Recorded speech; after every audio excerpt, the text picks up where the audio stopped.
Hello दोस्तों, apex English classes में आपका स्वागत है। मैं हूं आपका दोस्त रोशन कुमार और आज हम लोग डिस्कशन करने वाले हैं जो प्रधान शिक्षक का आपका एग्ज़ाम होने वाला है उसके लिए जो बिहार स्पेशल जो बिहार से संबंधित जो क्वेश्चन पूछा जाएगा उसको बोलते हैं बिहार स्पेशल।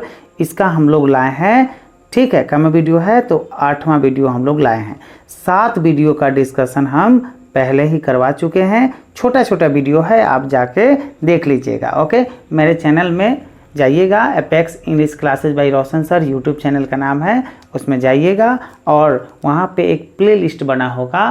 प्लेलिस्ट प्रधान शिक्षक टारगेट कोर्स के नाम से होगा, उसमें आपका सारा वीडियो मिल जाएगा। ओके, और हमने जो है सेट प्रैक्टिस भी करवाया है। ओके, सेट प्रैक्टिस भी करवाया है जो 1 से 10 तक सेट प्रैक्टिस किया गया है और आगे भी हम लोग जो है सेट प्रैक्टिस करवाएंगे, ठीक है। और करेंट अफेयर्स हो गया या जो भी वीडियो है हम टोटल आपके लिए लाएंगे, पूरा सिलेबस पढ़ाएंगे, एक भी चीज़ को हम छोड़ने वाले नहीं हैं क्योंकि मैं खुद तैयारी इसका कर रहा हूँ, ठीक है। तो चलिए आगे बढ़ते हैं। और इस चैनल को सब्सक्राइब नहीं किए हुएगा तो उसका सब्सक्राइब जो है एकदम निश्चित रूप से कर लीजिएगा। सब्सक्राइब करने से फ़ायदा आपको ये मिलेगा कि जब जब मैं वीडियो क्या करूँगा यूट्यूब पर अपलोड करूँगा आपको नोटिफिकेशन मिल जाएगा और आप उस वीडियो को क्या कीजिएगा, वॉच कर पाइएगा। और नहीं तो पता ही नहीं चलेगा कि हमने कब वीडियो डाला या डाला भी या नहीं डाला, ठीक है। आपको जो है कम से कम 2, 4, 5 वीडियो रोज़ आपको मिल जाएगा 24 घंटे के अंदर। मतलब टारगेट कोर्स है तो टारगेट कोर्स में टोटल पढ़ना है आपको भी। अभी गर्मी की छुट्टी चल रही है तो आराम से एकदम मन लगा के जो है दबा के पढ़िए। और जो बीपीएससी का एग्ज़ाम प्रधान शिक्षक है उसमें 125 प्लस मार्क्स आप ला सकते हैं। बस वीडियो देखते रहिए और तैयारी करते रहिए। और पीडीएफ चाहिए आपको तो पीडीएफ हम फ्री में एकदम, कोई 1 रुपया आपको देने की ज़रूरत नहीं है, टोटल फ्री में पीडीएफ अवेलेबल है। आप मेरे टेलीग्राम चैनल को क्या कीजिएगा, ज्वाइन कर लीजिएगा, उसमें टोटल पीडीएफ आपको फ्री में मिल जाएगा। ओके, रिवीजन करने के लिए वो आपके लिए बहुत ही कारगर साबित होगा। बहुत ही बेहतरीन तरीके से सजा के जो है पीडीएफ वहाँ पे दिया गया है। ओके, चलिए पहला क्वेश्चन देखते हैं। और इस वीडियो को क्या कीजिएगा, अपने दोस्तों के साथ एकदम ज़रूर शेयर कीजिएगा। जितनी ईमानदारी से हम आपके लिए वीडियो ला रहे हैं, ओके, उतनी ही ऑनेस्टी से आप क्या कीजिएगा, इसको शेयर कीजिएगा और उतनी ही ईमानदारी से आप प्रधानाध्यापक की तैयारी भी कीजिएगा, ठीक है। पर मेन मुद्दा है कि आपकी तैयारी होनी चाहिए, ठीक है, बाकी सब बाद में। चलिए पहला क्वेश्चन देखिए। मौर्य साम्राज्य का संस्थापक था, ठीक है। बिहार स्पेशल में आपको बिहार से संबंधित ही सारे प्रश्न आपको मिलेंगे। ओके, मौर्य साम्राज्य का संस्थापक था तो मौर्य साम्राज्य का जो संस्थापक था वह चंद्रगुप्त मौर्य थे। चंद्रगुप्त मौर्य ने मौर्य साम्राज्य का क्या किया था, स्थापना किया था। ओके, दूसरा नंबर क्वेश्चन। मौर्य साम्राज्य की राजधानी थी तो मौर्य साम्राज्य की जो राजधानी थी वह पाटलिपुत्र थी। कहाँ थी दोस्तों, पाटलिपुत्र। ओके, तीसरा नंबर क्वेश्चन। चंद्रगुप्त मौर्य ने मगध की सत्ता किसकी सहायता से प्राप्त की, तो चंद्रगुप्त मौर्य ने जो मगध की सत्ता थी वो उससे सहायता, इसको युद्ध में कौन किया था, तो उसको सहायता किया था चाणक्य, या चाणक्य का दूसरा नाम क्या है, विष्णुगुप्त, या इनका नाम जो है कौटिल्य भी है, ठीक है। घनानंद से जो है यह युद्ध लड़े थे चंद्रगुप्त मौर्य, तो और क्या किया था, मगध की सत्ता हासिल किया था, ठीक है। तो आंसर क्या होगा, ए नंबर। मौर्य साम्राज्य की स्थापना हुई, मौर्य साम्राज्य की स्थापना कब हुई, तो 320 ईसा पूर्व में मौर्य साम्राज्य की स्थापना हुई थी।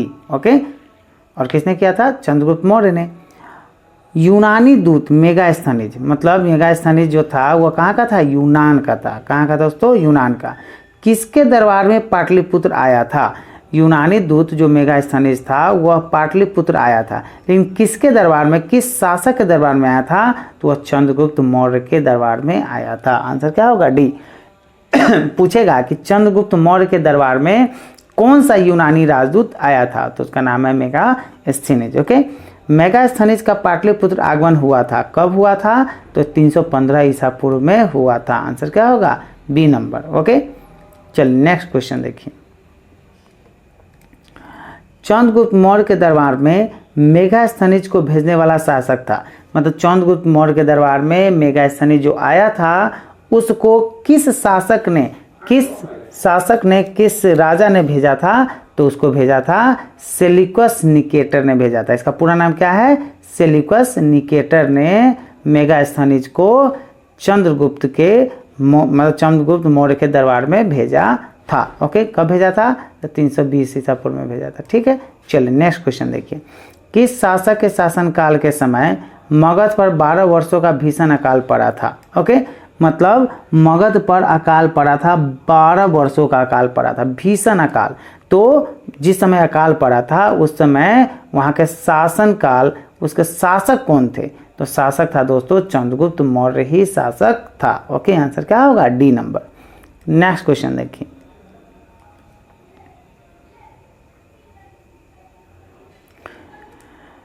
चंद्रगुप्त मौर्य का प्रधानमंत्री कौन था? तो चंद्रगुप्त मौर्य का जो प्रधानमंत्री था वह था चाणक्य। ओके, चाणक्य का दूसरा नाम क्या है?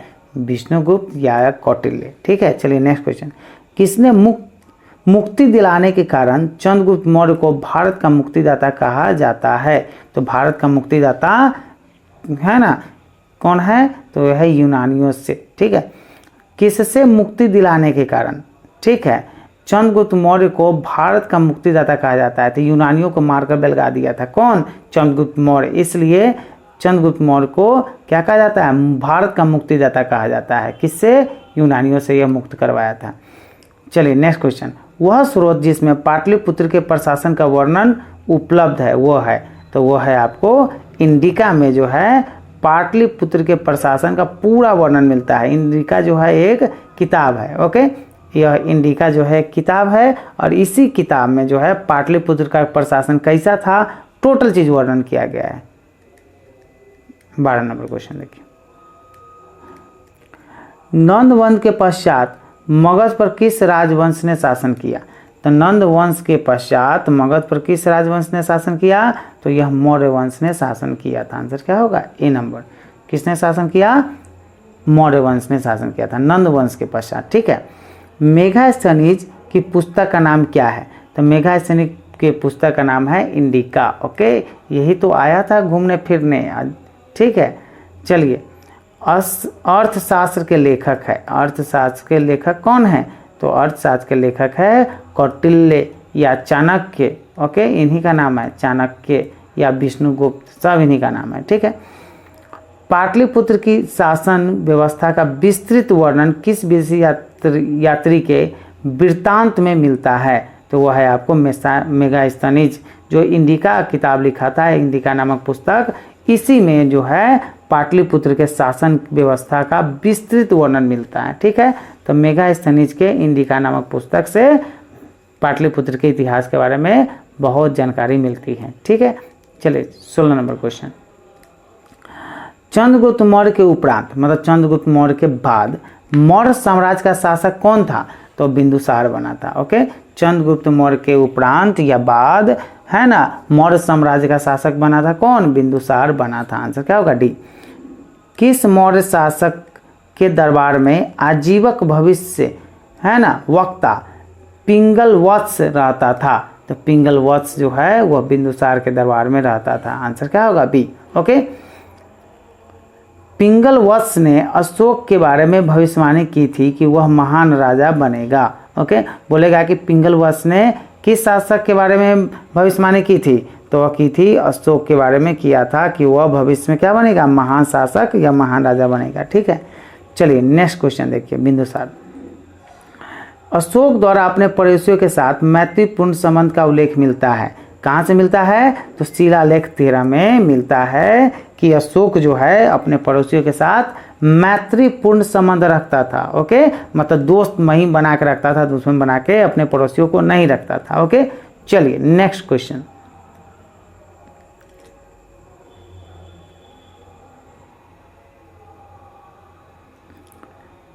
चलिए नेक्स्ट क्वेश्चन।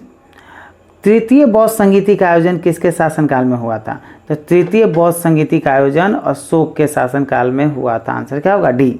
अब फिर तृतीय बौद्ध संगीति से तृतीय बौद्ध संगीति की अध्यक्षता किसने की थी, मतलब तृतीय बौद्ध संगीति जो अशोक के शासनकाल में हुआ था तो उसका अध्यक्ष कौन था, तो उसका अध्यक्ष था मोगलीपुत्र तीस था। ओके, उसका अध्यक्ष कौन था तृतीय बौद्ध संगीति का, तो मोगलीपुत्र तीस, यह व्यक्ति का नाम है, ये ना समझिएगा कुछ और है, ठीक है। मोगलीपुत्र तीस की अध्यक्षता में है ना तृतीय बौद्ध संगीति, तीसरी बौद्ध संगीति हुई थी। ओके, और तृतीय बौद्ध संगीति कहाँ हुआ था, तो पाटलिपुत्रा में हुआ था। तृतीय बौद्ध संगीति का आयोजन कहाँ हुआ था, तो पाटलिपुत्रा में हुआ था। आंसर क्या होगा, डी नंबर, ठीक है, आंसर क्या होगा, डी। ओके, नेक्स्ट क्वेश्चन,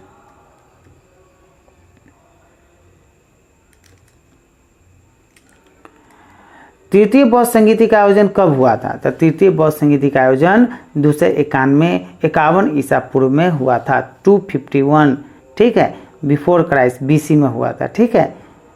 किस मौर्य शासक ने कलिंग पर विजय प्राप्त की थी, तो अशोक ने कलिंग पर विजय प्राप्त की थी। आंसर क्या होगा, सी नंबर। कलिंग पर विजय किसने प्राप्त की थी, तो अशोक ने प्राप्त की थी। और यहीं पे जो है कलिंग के युद्ध में जब जीता, तो जब युद्ध के मैदान में वह गया तो वहाँ पर इतना ज़्यादा खून था, पूरा एकदम ब्लड था पूरा, कि उसका जूता जो पहने हुआ था वह उसमें धंस गया, मतलब कीचड़ की तरह खून एकदम लगा हुआ था। लाखों लोग इसमें मरे थे कलिंग के युद्ध में, ठीक है।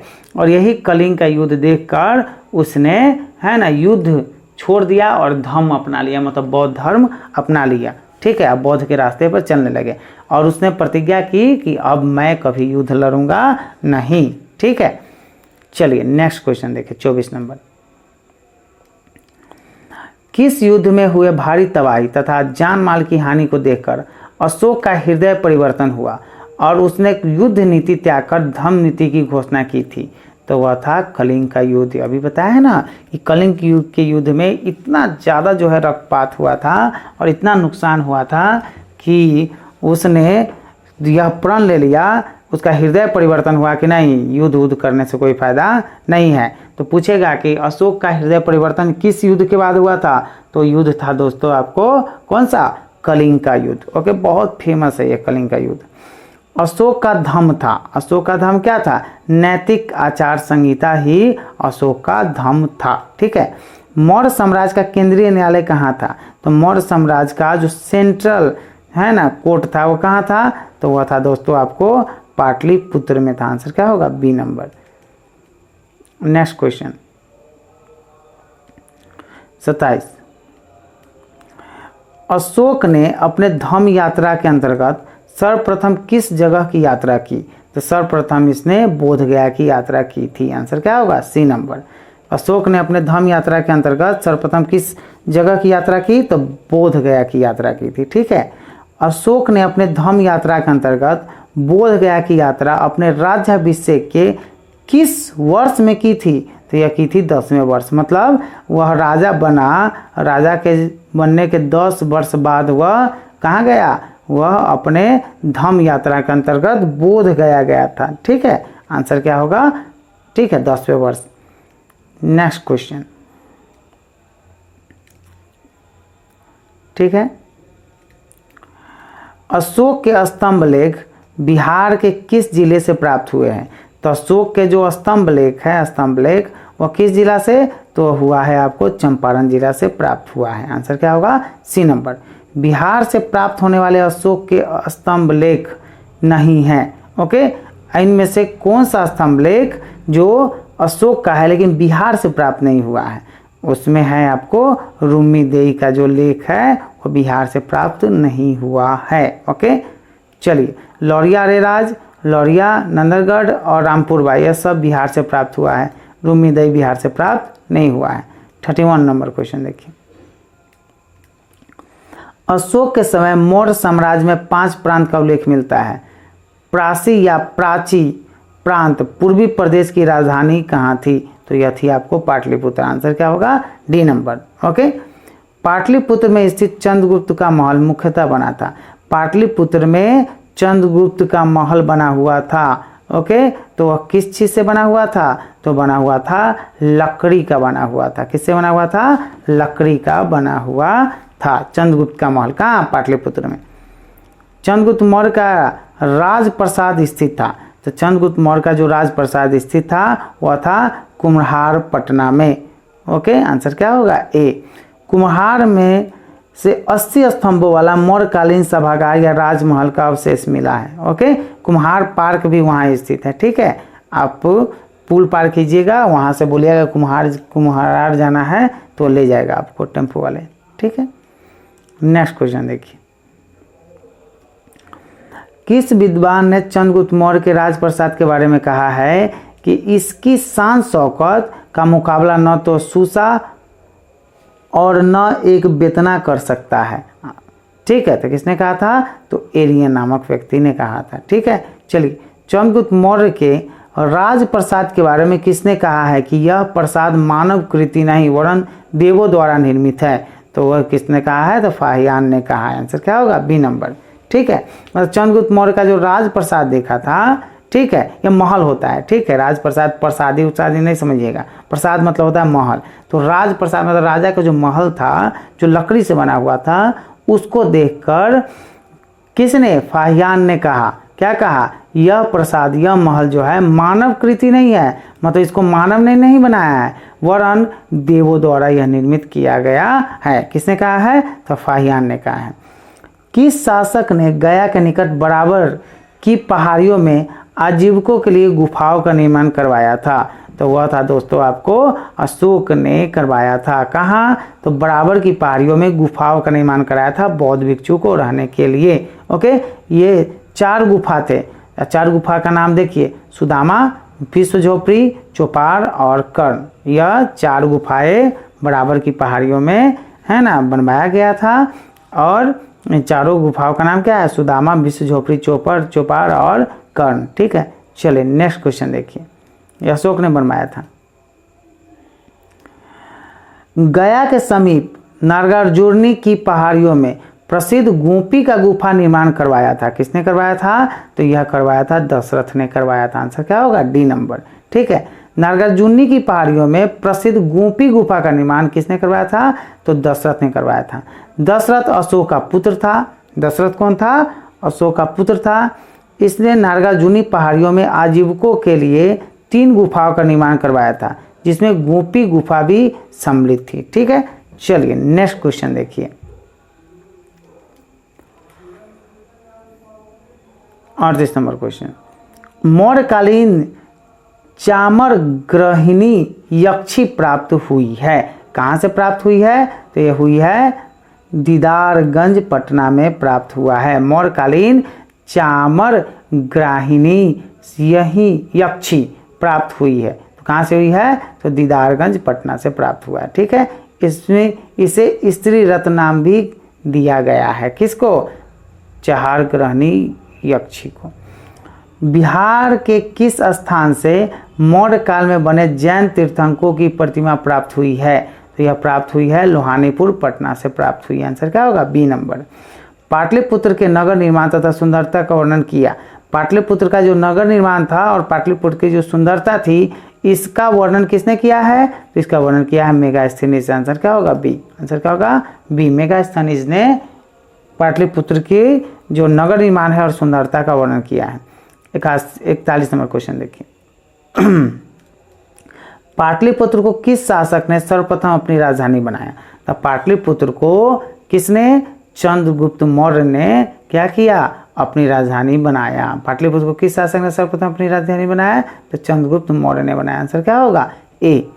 अशोक के शासनकाल में बौद्ध सभा किस नगर में आयोजित की गई थी? तो वह नगर था पाटलिपुत्र में आयोजित किया गया था। तीसरी बौद्ध संगीति हुई थी यहाँ पे। ठीक है, चलिए नेक्स्ट क्वेश्चन देखिए। किसके शासनकाल में मिस्र के राजा फिलाडेल्फस या टोलमी द्वितीय ने डियानीसियस नामक राजदूत को पाटलिपुत्र भेजा था? तो वह था आपको बिंदुसार के दरबार में भेजा था। आंसर क्या होगा? B number. ठीक है, नेक्स्ट क्वेश्चन देखिए 44 नंबर। किस विद्वान के अनुसार चंद्रगुप्त मौर्य ने पॉलीब्रोथस पाटलिपुत्रक उपनाम धारण किया था? तो वह था आपको स्ट्रैबो ने इनको क्या किया था? विद्वान ने उपनाम दिया था। ठीक है, किस विद्वान के साथ चंद्रगुप्त मौर्य ने? तो चंद्रगुप्त मौर्य ने पॉलीब्रोथस या पाटलिपुत्र का उपनाम धारण किया था? किसके अनुसार? स्ट्रैबो के अनुसार। स्ट्रैबो ने लिखा है। यूनानी दूत डिमालिकस का आगमन मगध के किस शासक के दरबार में हुआ था? तो वह था बिंदुसार के दरबार में, है ना, डिमालिकस का आगमन हुआ था। आंसर क्या होगा? बी। केवल वह स्तंभ जिसमें अशोक ने स्वयं को मगध का सम्राट बताया था, वह स्तंभ कौन सा है? तो वह स्तंभ है भ्राभु स्तंभ है। ठीक है, जिसमें अशोक ने स्वयं को क्या बताया है कि सम्राट हम हैं। ठीक है, बाकी किसी लेख में, शिलालेख में नहीं मिलता है। चलिए 47, बराबर की गुफाओं का उपयोग किसने क्या है आश्रय गृह के रूप में किया था? तो बराबर की गुफाओं का प्रयोग आश्रय गृह के रूप में किसने किया था? ठीक है, या किसके लिए किया गया था? ओके, किसने आश्रय गृह के रूप में किया? तो आजीविकों ने किया था। आंसर क्या होगा? ए। बौद्ध भिक्षुओं ने, है ना, बराबर की गुफाओं को आश्रय गृह के रूप में प्रयोग किया था। ठीक है, आंसर क्या होगा? आजीविकों। अशोक की राजधानी कहाँ थी? तो अशोक की राजधानी पाटलिपुत्र थी। यहीं पे बौद्ध संगीति हुई थी। तीसरी, मौर्य काल में पाटलिपुत्र का प्रशासन 30 नागरिकों की सभा संचालित करती थी, जो 5 सदस्य की 6 समितियों को संगठित थी। यह कथन किसका है? यह कथन मेगास्थनीज का। आंसर क्या होगा? C number. नेक्स्ट क्वेश्चन देखिए 50, मौर्य प्रशासन के संबंध में कौन सा कथन सही है? तो मौर्य प्रशासन के संबंध में यह केंद्रीकृत था, सही बात है। करों का बोझ अधिक था, सही बात है। प्रशासन तंत्र कठोर था, सही बात है। आंसर क्या? उपयुक्त सभी। ठीक है, अशोक के संबंध में कौन सा कथन सही है? तो उसने धर्म विजय की नीति अपनाई, सही बात है। कलिंग युद्ध के बाद उसने विदेशों के से संबंध स्थापित किए, सही बात है। उसने प्रजा हित और कल्याण के उपाय किए, सही बात है। आंसर क्या होगा? उपयुक्त सही। आंसर क्या होगा? D. Next question 52 number, Devman या देव नाम पिए के नाम से किस शासक ने अपने आप को संबोधित किया? तो वह था दोस्तों अशोक। ओके, इसको प्रियदर्शी भी कहा जाता है या देव नाम पिए भी कहा जाता है। किसको कहा जाता है? अशोक को कहा जाता है। ठीक, आंसर क्या होगा? अशोक। अशोक। धम्म महामात के कार्य क्या थे? तो धम्म महामात के जो कार्य थे वह थे धम्म नीति या क्रियान्वयन करना, सही बात है। लोगों के बीच दान वितरण करना, सही बात है। जन कल्याण का उपाय करना, सही बात है। जो उपयुक्त सभी। आंसर क्या होगा? D number. मौर्यकालीन प्रशासन में राजुक कौन थे? तो मौर्यकालीन प्रशासक में जो राजुक थे वह न्यायिक अधिकारी नहीं, सैनिक अधिकारी नहीं, कर वसूलने वाला अधिकारी, उपयुक्त में से कोई नहीं था। ठीक, आंसर क्या होगा? D number. चलिए नेक्स्ट क्वेश्चन, मौर्यकालीन विद्वानों में किनका नाम आता है? कौटिल्य, पाणिनि, उपावर्ष। किसका नाम आता है? तो कौटिल्य का भी नाम आता है, पाणिनि का भी नाम आता है, उपावर्ष का भी नाम आता है। आंसर क्या होगा? 1 2 3। आंसर क्या होगा? D number. नेक्स्ट क्वेश्चन, मौर्यकालीन स्थापत्य के सुंदर उदाहरण है। सुंदर उदाहरण कौन है? तो यह है आपको पाटलिपुत्र स्थित राजप्रसाद के अवशेष, नहीं, दीदार गंज की पक्षी। ठीक है, एक मिनट देखिए, मौर्यकालीन स्थापत्य के सुंदर उदाहरण, स्थापत्य मतलब होता है बिल्डिंग विल्डिंग। ठीक है, तो इसका देखिए पाटलिपुत्र स्थित राजप्रसाद के अवशेष, ठीक है, सही बात है। दीदारगंज की पक्षी, सही बात है। और बराबर की गुफाएं, सही बात है। तो आंसर क्या होगा? सॉरी, दीदारगंज की जो यक्षी है ये नहीं होगा। ठीक है, क्या राजगीर की सोन भंडार गुफा, ये सही बात है। ठीक है, तो आंसर क्या होगा? ए होगा। ई दीदारगंज की यक्षी नहीं है, बराबर की गुफा है और राजगीर की सोन भंडार की गुफा। आंसर क्या होगा? 1 सॉरी फिर से इसे गड़बड़ है, ऑप्शन में गड़बड़ है। ठीक है, इसको बाद में देखा जाएगा। ठीक है, कमेंट में आप बताइएगा इसका क्या है, इसका ऑप्शन हमको कुछ गड़बड़ लग रहा है। ठीक है, चलिए नेक्स्ट क्वेश्चन देखिए, अशोक की धम्म नीति की जानकारी मिलती है। तो अशोक की जो धम्म नीति है उसकी जानकारी कहाँ से मिलती है? तो उसकी जानकारी द्वितीय स्तंभ लेख से मिलता है, सही बात है। 7वें शिलालेख से मिलता है, सही बात है। द्वादश शिलालेख से मिलता है, सही बात है। आंसर क्या उपयुक्त सभी। आंसर क्या होगा? D number. ठीक है, नेक्स्ट क्वेश्चन देखिए, अशोक के किस अभिलेख में दान और धम्मदान के अंतर को स्पष्ट किया गया है? ठीक है, तो किस अभिलेख में, कैमा अभिलेख में दान और धम्मदान के अंतर को स्पष्ट किया गया है? तो वह है 7वें शिलालेख में। ठीक है, दान और धम्मदान के अंतर को स्पष्ट किया गया। नेक्स्ट क्वेश्चन, मौर्य साम्राज्य के पतन में कौन सा कारण शामिल नहीं है? ओके, तो विदेशी आक्रमण यह शामिल है, अयोग्य शासक शामिल है, प्रांतीय विद्रोह शामिल है, आर्थिक संकट शामिल नहीं है। आंसर क्या होगा? लेकिन आंसर नहीं लिखा हुआ है, कौन सा शामिल नहीं है? तो यह आर्थिक संकट शामिल नहीं। आंसर क्या होगा? C number. ठीक है, आंसर क्या होगा? सी। चलिए अब हम मिलते हैं नेक्स्ट वीडियो में, तब तक के लिए जय हिंद, जय भारत।